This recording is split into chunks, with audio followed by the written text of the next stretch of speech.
Goeiedag, good day, fellow South Africans, and um, I do empathize with a lot of your comments underneath my last video regarding the University of Cape Town, and I'd like to explain or put my point of view as to why I feel the way that I wrote.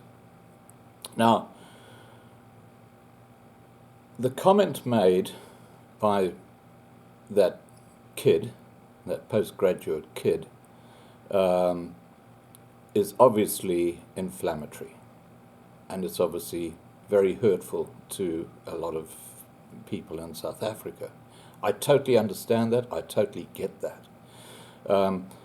The issue I have is that the Vice Chancellor, and the way I read it, and I'll put a link directly below this video so you can read the newspaper article yourself.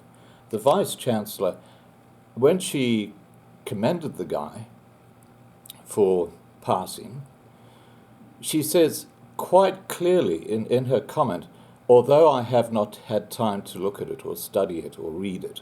So in other words, what she was commending him on was passing, not the content of the paper.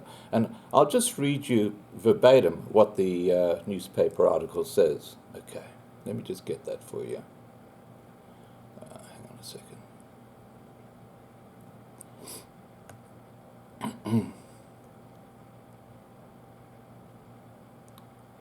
Okay, this is the Times, the Sunday Times paper.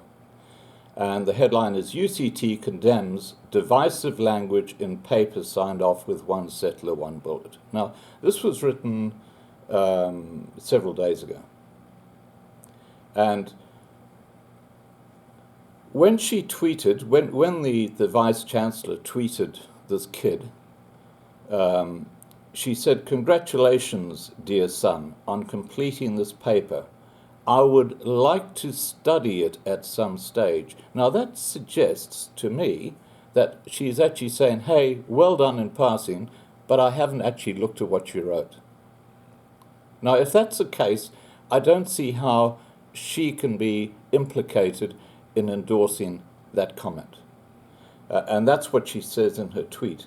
In the meantime, this is what she goes on to say, in the meantime, let me be clear, I am proud of you, way more than you can imagine. Well done. Now, again, she's talking about this kid passing. Okay? Now, there's a huge... We all are caught in this trap at some time where we don't actually do our research, we don't look into something, and we say something with the wrong information, and it comes back to bite us, which is what's happened to her. But if you read between the lines, she clearly says, I haven't actually read it yet, but I'm saying congratulations on passing. Now, in my eyes, that does not implicate her in endorsing that terrible statement that kid made. That is what I'm trying to clear up here. And the University of Cape Town, when they actually realized this had happened, and she does go on to say after this sort of kind of blew up in her face, she says later, of course I can never be proud of promises of bullets. Now I know that's understated, she should have been stronger, but hey, she's not endorsing that comment. And UCT spokesperson Elijah Mahololola said Fakeng, who's the Vice Chancellor, was congratulating the student on completing his honours degree and applying for a master's degree. That was the context that she was congratulating this kid for. She has specifically distanced herself from threats of violence as contained in the acknowledgement section of the student's dissertation shared on social media, stating that she could never be proud of promises of violence. Now, that's my take on it. And all I would say is that any one of us could fall into this trap, okay? And there's actually a statement by the university in this article, which I'll read to you.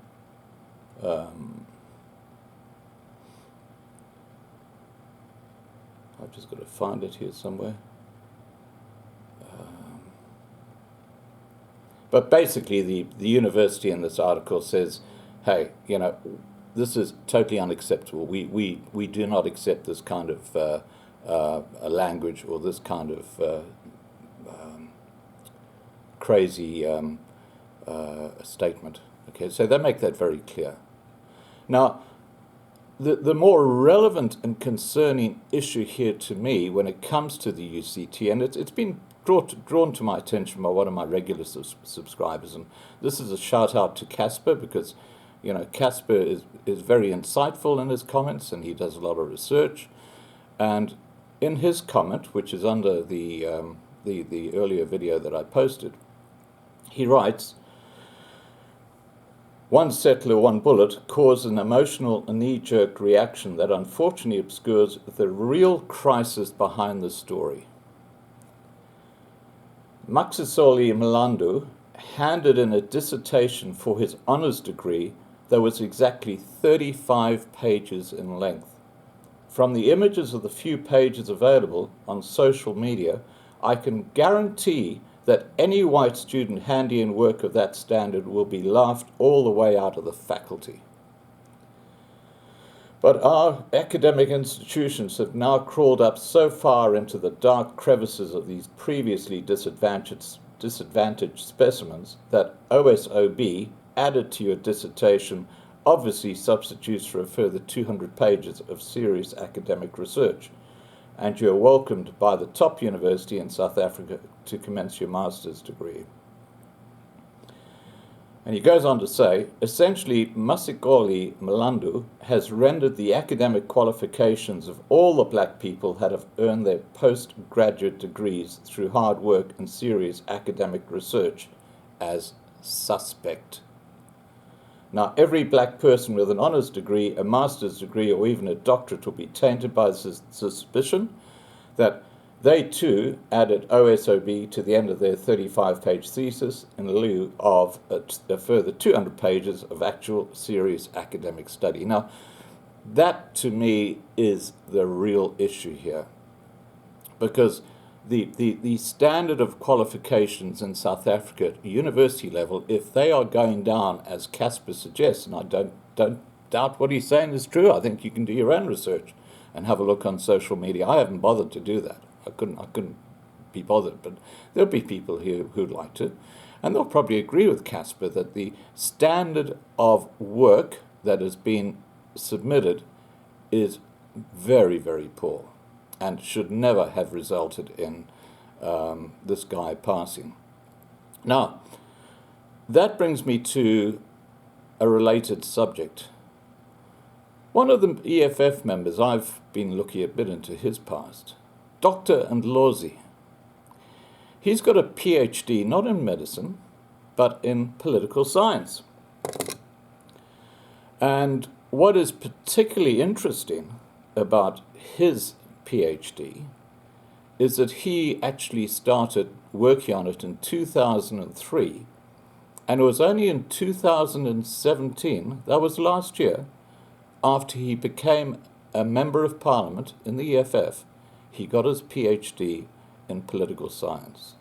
Now, it would be really interesting to have a look at his papers and see what he submitted to get his PhD. I think that would be a far more relevant and concerning topic when you researched into that. And there's maybe someone here who will do that. But look, getting back to the point at hand, I might be wrong. If I'm wrong, I apologize to everybody. But if I'm right, my point is that the Vice-Chancellor clearly says, I haven't read your paper, but well done in passing. And that's a huge difference between her saying, hey, I read your paper, I think it's fantastic, well done in passing, after she'd read that comment. So I think you've got to be very careful here. And the University of Cape Town have clearly said that they distance themselves from the comment, that they find it totally unacceptable. And, we're actually putting the University of Cape Town on the line here. When it comes to the standard of education or the standard of work that they're now passing, that's a totally different issue. that is a huge concern, because it's going to impact those people who've got degrees or whatever, who go out and get jobs. Like our famous friend at SARS, you know, the chief of the IT department. You wonder how she got her degrees, which apparently she's got. Anyway, look, I'll leave it at that. I'm not going to discuss this subject any further. I accept all your criticism, and I understand why there's a lot of emotion about this whole thing. But all I'm saying is that the post-grad student is a friggin' idiot. Okay, I totally accept that. I do think the Vice-Chancellor innocently said what she said, and I know the University of Cape Town does not endorse that kind of language. I mean, that's quite clear. And that's the point I'm trying to make. And the other point I'm making is that this newspaper article, which I'll link just below, came out days before this was discussed in other channels. And I think that issue should have actually been made clear to people. All right, guys, please remember to subscribe and to be kept informed, and have a great day. Bye for now.